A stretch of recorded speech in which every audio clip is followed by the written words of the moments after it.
સુતીક્ષણ મળે છે ભગવાન. ભગવાનના પ્રિય ભક્ત છે.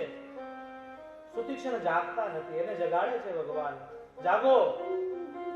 સુતીક્ષણ જાગે છે, પ્રભુને વંદન કરે. ભગવાન કહે સુતીક્ષણ માંગો શું જોઈએ? સુતીક્ષણ કે પ્રભુ ભગવાન પાસે મંગાઈ જાય. પણ ભગવાને કીધું માંગો. ત્યારે કે પ્રભુ જો આપવું હોય ને તો બાજુમાં મારા ગુરુનો આશ્રમ છે, અગસ્ત્ય ઋષિનો. એની પાસે મેં વિદ્યા શીખી હતી. ત્યારે મેં કીધું તમને શું આપું વિદ્યા શીખવાડવામાં દાનમાં? કહે યોગ્ય સમય આપજે. આજે એવું લાગે કે યોગ્ય સમય આવ્યો, મારા ગુરુને તમે દર્શન આપો. સારા શિષ્ય હોય ને એ ગુરુને ભગવાનના દર્શન કરાવી શકે છે. શિષ્યની તાકાત છે. અને ભગવાનને લઈને જાય છે અને કહે ઉઠો નાથ કૌશલાધીશ કુમારા. નાથ કૌશલાધીશ કુમારા, નાથ કૌશલાધીશ કુમારા, નાથ કૌશલાધીશ કુમારા, નાથ કૌશલાધીશ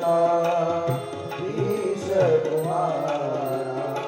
આયે ઉમિલન જગત આધારા,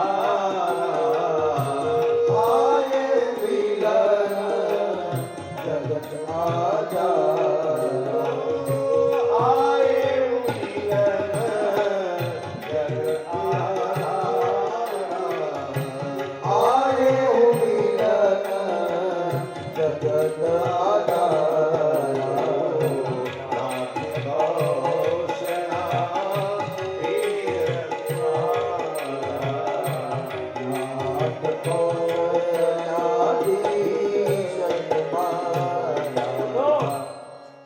કૌશલપુરના રાજા રામ આવ્યા.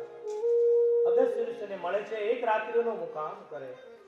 બાપજી હવે મને એવો રાક્ષસ મારવાનો મંત્ર આપો, હું ક્યાં જાઉં? અગસ્ત્ય કહે છે તમારી આંખના પલકારામાં રાક્ષસનો પ્રલય થઈ જાય. તમે અહીંથી પંચવટીમાં જાઓ, દંડકારણ્યમાં જાઓ. ત્યાંથી તમને રાક્ષસ મારવા માટે સરળતા રહેશે.